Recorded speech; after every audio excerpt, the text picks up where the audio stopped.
Okay, so welcome everyone back again to this second session of day number 3 of TLC. So welcome back everyone, and it's with a great pleasure that I'm welcoming Paul Smith from the University of Edinburgh. So Paul is a learning technology advisor and service lead for Learn within the educational design and engagement team at the university. He's got a background in teaching and educational technology. He's worked on a number of projects in Scotland, but he's also a student on the famous MSc Digital Education at the University of Edinburgh. So Paul,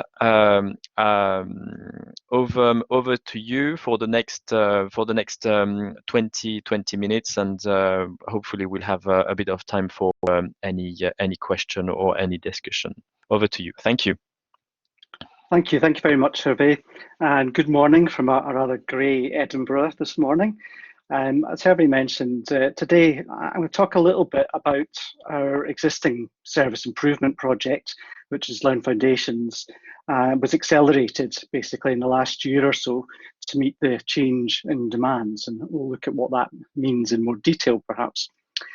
The title of my presentation, if you may have noticed, is a little bit of a nod to Gabriel García Márquez, partly because it's a neat play on the title of his book, obviously, Love in the Time of Cholera, but also I think we felt at times that we are actually living in the realms of magical realism. So there's certainly been something slightly unreal about the experiences of the last year. Just a little bit of background about Edinburgh University. So it's made up of 23 schools and deaneries, such as the School of Chemistry, School of Divinity, and so on. And these are actually quite independent entities in a lot of ways as well. So having any project which covers across the institution has its own challenges in that respect. Having said that, they're organised into 3 colleges as well, which again have their own representations. We have around about 30,000 students in Edinburgh, and normally about 24,000 of those would be on campus and in top programmes. And alongside that, we have around about 10,000 staff supporting the students. And in terms of Learn, we have 5,000 courses annually. So each year we create 5,000 new courses. We didn't quite meet that this year, but not far off it. We started a project called, well, at the time it was called something else, but we changed it to Learn Foundations fairly quickly, because this was about 3 years ago when we started it. And it became clear fairly quickly that actually we were going to have to do a lot more than we thought. It was about a service improvement, and our vision statement, if you like, is what is in there. And although that was established fairly early on, I think it's relevant still, hopefully it is, and certainly it has been over the last year. In fact, it's actually been one of our touchstones when we came back to think about what we were doing and revise things, that we would actually come back to this. So it has helped us in that respect as well. In this project, we had 6 work streams, which are the ones on the left-hand side there. And these addressed the various different aspects that we needed to resolve or to work on to make the project a success, but also to make Learn in the university a more positive experience and fulfill that vision that we had. Underpinning those work streams were the elements on the right-hand side. User experience played an increasingly large part. At the beginning, we didn't really look at that as being the main thrust of what we would do. My colleague Emma will talk a little bit later on about actually the significance of how we have used this user experience, particularly over the last year, but we actually introduced it fairly early on. At the same time, we needed to understand what our courses looked like. So we needed to analyse what was already there, how they were being used, and also things like accessibility, obviously, not just because it was something that we had to do, but it was something that we should do as well. So around about this time last year, maybe slightly earlier, we were sitting there, we were quite content. We were in the second year of the project. it was going fairly well. We had 5 schools out of our 23 that had adopted our changes and the template and such. And we thought we'll take a nice sedate pace, and over the next couple of years, we'll introduce the rest of the schools and we'll bring them on gradually at the time that's right for them. And they'll use our template, they'll adopt our terminology, and we'll make an ongoing job to make sure that the quality of our courses stay high. And Learn Foundations is just the start of this. It becomes then absorbed within the general day-to-day of the usage of Learn. So we had a fairly sort of rough plan about how we were going to go for the next year or two. Of course, our national bard kind of probably put it best. Basically, that means that don't make any plans, because usually what will happen won't happen. So, as everybody knows, things changed. Certainly by this time last year, we knew that they were changing. So the other term that was used perhaps more widely, in fact, than this particular quote was one from a more recent publication, perhaps. And we were all told that we had to now pivot. We had to make changes to the way that we were going to be teaching online.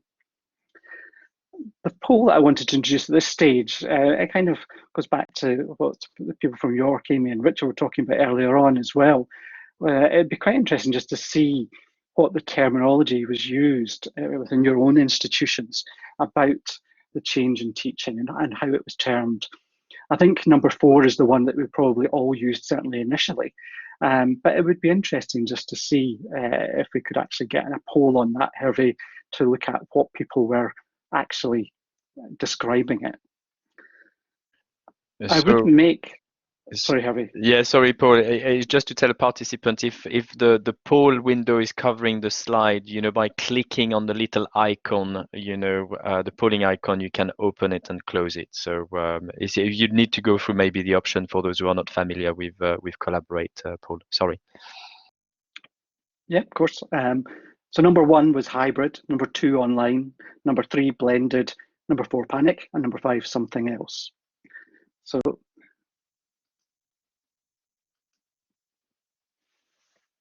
will be interesting to see. We give people a minute or so. I think the distinction as well. Well, that's interesting, actually. More people have blended than any of the others. I think the thing is that the name that was used to describe it doesn't, I think, necessarily mean that was the approach that was taken in the end, I must admit, because our approach was termed hybrid. And actually, that's not necessarily the way that most people would perhaps describe what they were doing in the end. So this was a paper that was put forward from our digital education school, and they discussed what hybrid would look like. And it wasn't just about moving courses online. They were very strong about this, but it was about adapting courses for teaching across 3 quite distinct groups, working as a single cohort. So it should address all of these. So again, whether that was actually the reality of the situation over the year is possibly up for debate as well. However, what we soon discovered was that hybrid, or whatever term you wanted to use it, certainly the changes, Learn Foundations was actually identified as the way to implement these changes on a scalable solution. So there were 4 distinct elements that underpinned this as well, that supported this move. And I'm going to talk a little bit about each of these. So each of these was part of our Learn Foundations project with various different emphasis on them, but all of them came to the fore as part of this change to this new way of teaching. Our template wasn't particularly groundbreaking in any sort of ways. This was the template that we used. We develop it each year, but changes aren't really major. We tend to have a consistent left-hand menu. We do allow schools to add 1 or 2 or remove 1 or 2 of those links. And within each of those content areas, we then have excuse me, consistent content, which we try and ensure that everybody sees, and also the tips for staff as well. So as I say, nothing particularly divisive about it. A lot of what we were doing was also around the terminology. So getting things like course materials as an agreed term actually was probably a bigger job than a lot of the design that went into this. I'll talk a little bit more about that in a moment or two. What the template did do is what templates do, and that was produce a consistent structure. And this became even more important for staff and for students, obviously, in order to make sure that when they were both creating their courses and when they were actually using the courses, so when they were going online, they knew exactly where to find things. The things that we had been promoting already and saying that this was very important suddenly became even more so. And we had a lot of staff, obviously, that were starting to use Learn for the first time as well. So having that structure in there already was a real help to them because they didn't have to do everything from scratch. They just had to follow that structure. So having that consistency helped both sets of users. As I mentioned, the terminology was something which seems fairly minor, but in some ways, again, it just gave us that common language so that when people were talking about things, when people were training, they knew exactly what we were talking about. And it meant that we defined things like assessments and assignments and how those stood alongside tests and formative and summative. So all of this, some of it was already in place across the university, but hadn't been highlighted to people. But again, we adapted that and also added to it. And finally, the third element, which went along with the template, was also the checklist.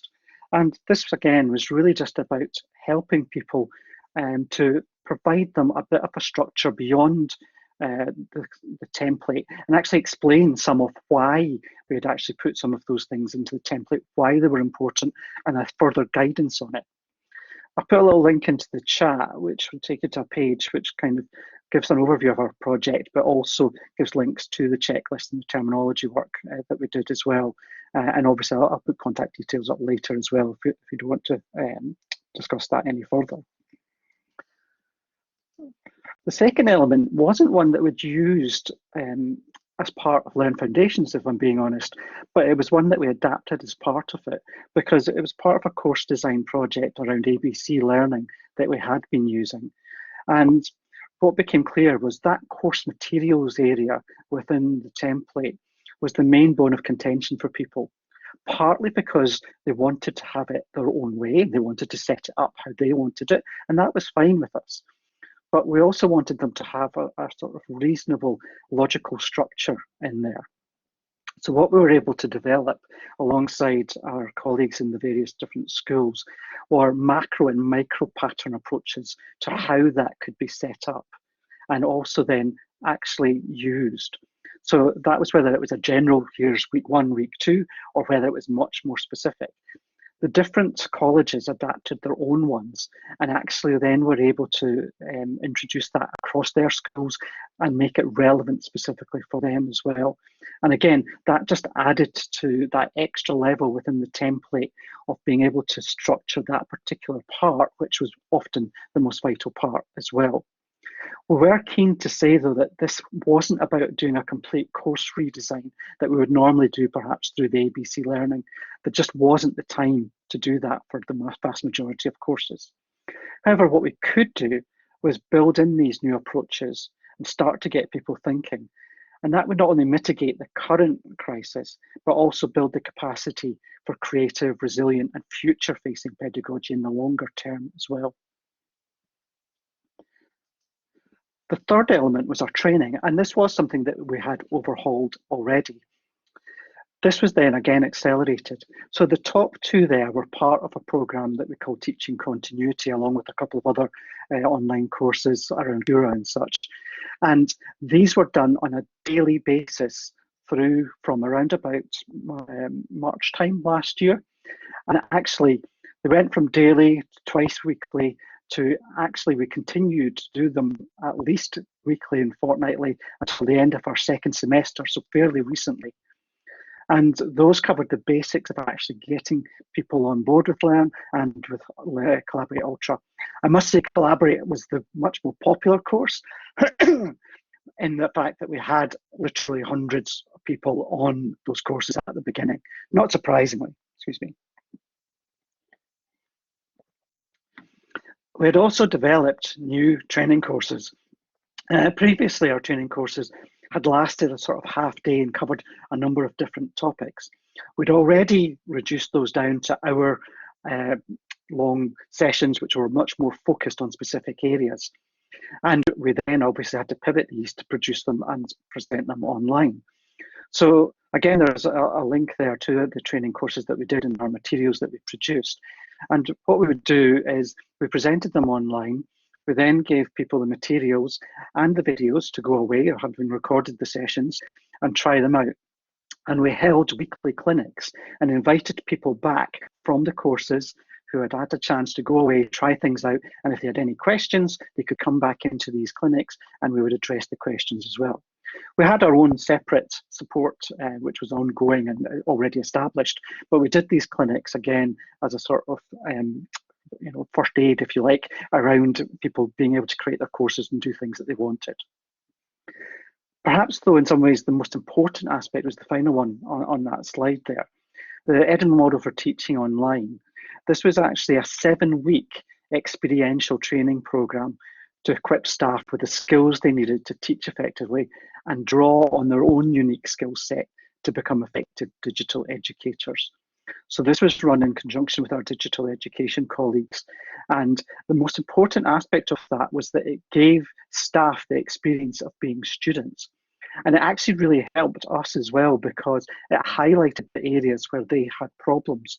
So a lot of them had issues, for example, around using the discussion boards in Learn. And not because there was anything complicated about what they were being asked to do, but just because they had never experienced it. And they had experienced it sometimes from an instructor perspective, but never from a student one. And they were coming across all these issues that they hadn't expected, and that perhaps they'd wondered what their students previously had been complaining about. So they were actually able to go in and address these, and we worked with them on that. And part of it was obviously pedagogical, but actually the experience of it as well was vital in actually improving people's experiences and understandings of what they were doing. Final aspect to touch on, and again, perhaps one that is most important, was our interns.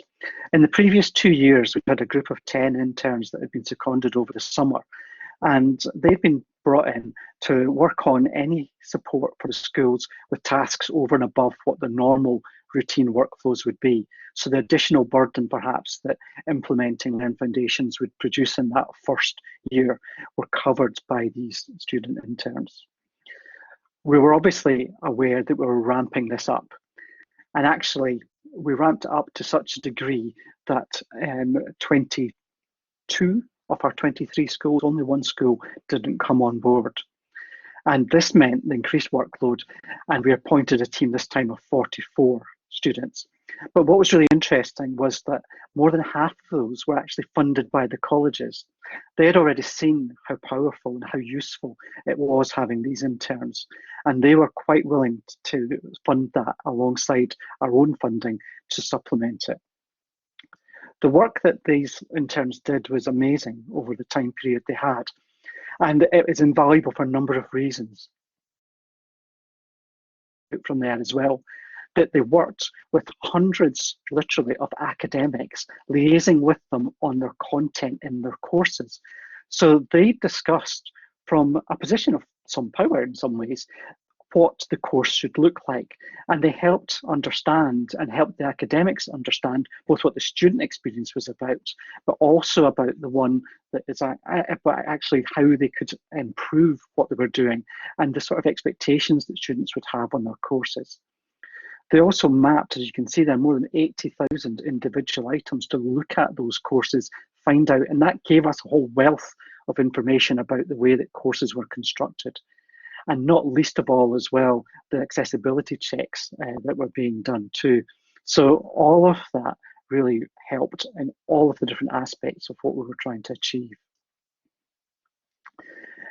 It may seem like quite an expensive way to do this in terms of actually adopting these interns and the work that they were doing.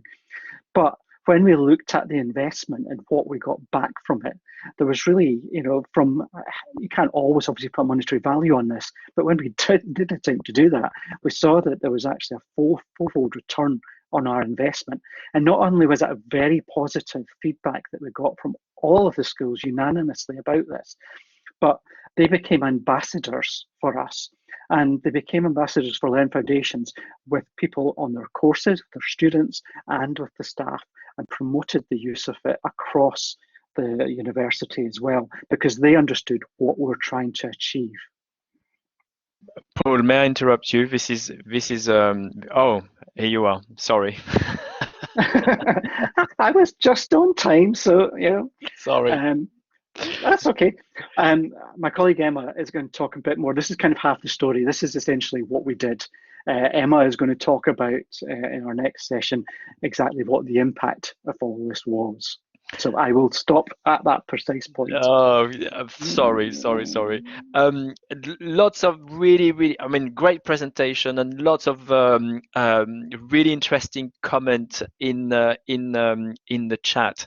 Do you want to pick up a couple of them, Paul? There is one from Richard. What has been the take up for the online training courses?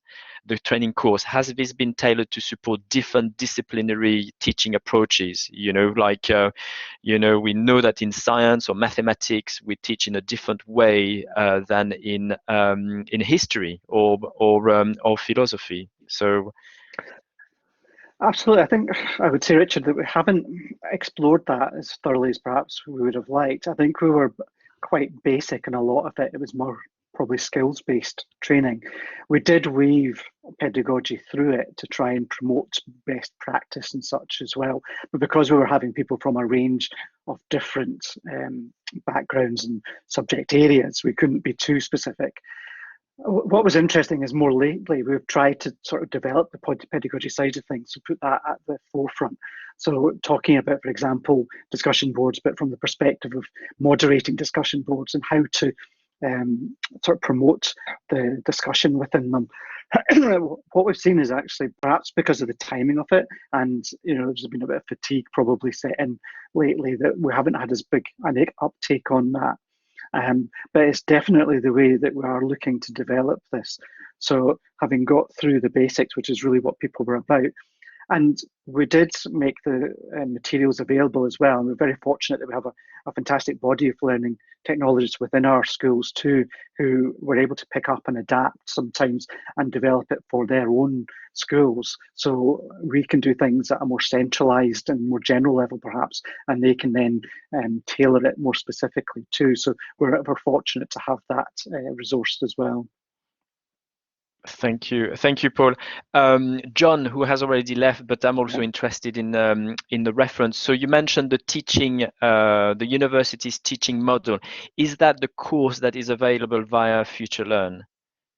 It is, I believe so. Yes, I think it's done obviously as a sort of a MOOC or mini MOOC type course as well at the moment. We're going to run it another at least twice more during the term. It was interesting because we presented it both as a course that people could do alongside tutors, so as a taught course, if you like, I suppose, where we were also in there to facilitate discussion as well as actually present materials. But we also did it as what we call, through Learn, a self-enroll course. And I think it was quite a different experience doing it in that way. I think probably the self-enroll course was much perhaps heavier on the pedagogy because that was what the focus was, whereas actually the taught course perhaps focused more on the pedagogy because people were interacting more in a synchronous way perhaps as well. So I think there has been different experiences depending on how the course was actually presented or experienced by people. Oh, brilliant. Oh no, Johnny's back. Sorry, sorry. All right. I'm glad you're here for the answer. You mentioned, Paul, as well the ABC learning design. So there was some interest in the chat regarding that, and of course the definition of what do we mean by blended. You know, because I thought 20 years ago I was doing blended learning by doing face-to-face teaching and using the VLE. You know, and of Yeah. course definition is changing, and with the pandemic, you know, all that has bring new definitions. And regarding the ABC learning design, do you do these training workshop online as well? I mean, I know I've seen, for example, the University of Durham University have developed a Trello board, you know, to I think to deliver this workshop online. And you mentioned that the academics, there was a bit of contention with the academics. So uh, could you how this how this learning design approach is perceived by the academics? Yeah, it was an interesting one. We have generally the way that it had been done previously was a sort of intensive 3-day course. And part of that was actually about getting people to commit as well, because we knew if they were committing to that sort of time, then they were serious about what they wanted to do, rather than people who would just drop in and out over the period of an afternoon or so. So they were asked to commit that previously, and I say that was an in-person training. This was adapted then for online, but it would still follow a similar sort of timescale in terms of investment of time for people too. But they would also provide it in a smaller, less I suppose, demanding time frame as well, where people could actually just go and work together on perhaps a course and look at their own course even, and adapt it to fit into that model. So it has been changed, obviously, to try and accelerate that and to provide and maybe cherry pick a little bit about some of the key aspects of it rather than implement it as fully. And that's because, as we understood and I mentioned, we weren't in the situation where we could completely change a course, but we could maybe do enough to start that process and to get it in a state that was actually acceptable, if you like, for using it online, but would still potentially be improved further over Yeah, time as yeah, well. yeah, yeah. So yeah. Yeah, but yeah, I think they got to be realistic as to what you can achieve with a session on learning design. You know, if you spend a whole day or the whole week, is just the beginning of a journey for many lectures. Paul, thank you so much. Absolutely. Thank you for this session. Really, really interesting. I'm